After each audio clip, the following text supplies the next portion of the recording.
Let's move on to our next one because this is the one. This is your boy.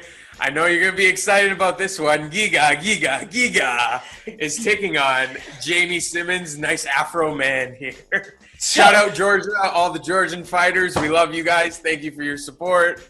Yeah, that seems to be our number one reach. So I'm very excited to bring up my boy Giga. And it's not for the views. It's actually what seems to be what got everybody excited about these videos. So let's talk about how in the last couple of fights when we watched Giga, we saw that his defensive grappling, his ability to defend even like full-on submissions from good grapplers was really good for that classic style Georgian kickboxer that we're seeing now come up in the UFC. I think he's the best of that crop, without question. Mm-hmm. And I actually, I'm going to give you a little bit of, because I'm sure you've now seen at least 2 or 3 fights of this, so you probably have a bit of an opinion on this. Well, I was going to say, I'm pretty sure he's 3-0 this year already, right? Yeah, and so that's what kind of disappointed me, right? So you've watched me big up Kevin Holland so much, but guess what? Giga here is also 3-0, and if he wins this fight, he's another 4-0 fighter this year. And he's looked good in his fights. From a striking... He's looked... Yeah. The tactics, it's so tactical. Like, at no point during watching any of his fights this year, I'm like, oh, I think he's going to lose, or he's opening himself up to some vulnerability. It's, the technical aspect, the tactical aspect has been phenomenal. Yeah, and you nailed that. And it's not because he's trying to knock you out. When you say technical striking, that's what we're talking about, right? We're talking about guys who can kind of, I don't want us to keep your hands down because he's not a Bobby Green, but he's gonna try and throw you those punches that matter. The punches that if it gets to a third round, the points are on his side. And unless you can finish him, you're not going to beat him. And that's what I love about him so far. That's what I absolutely Can we touch on that for a second? What was Bobby Green doing there?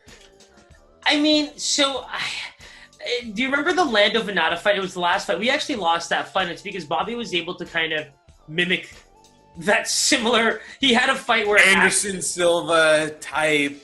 Well, I mean, yeah...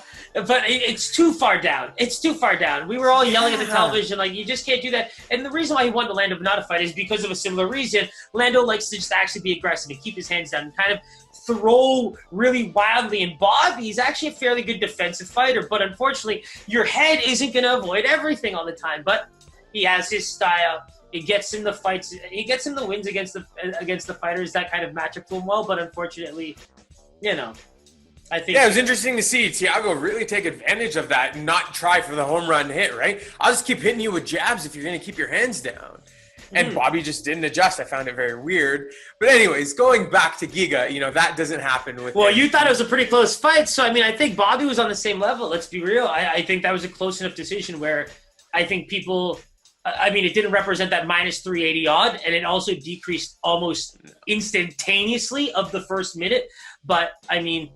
It was a tough fight for both guys based on that decision.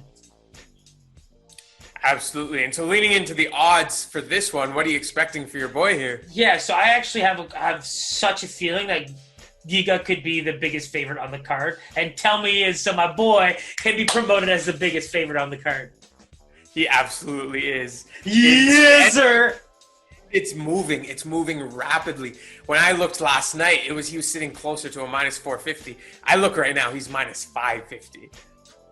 Okay, and what are your thoughts on that? Let's lay it now. Now. Oh, my boy.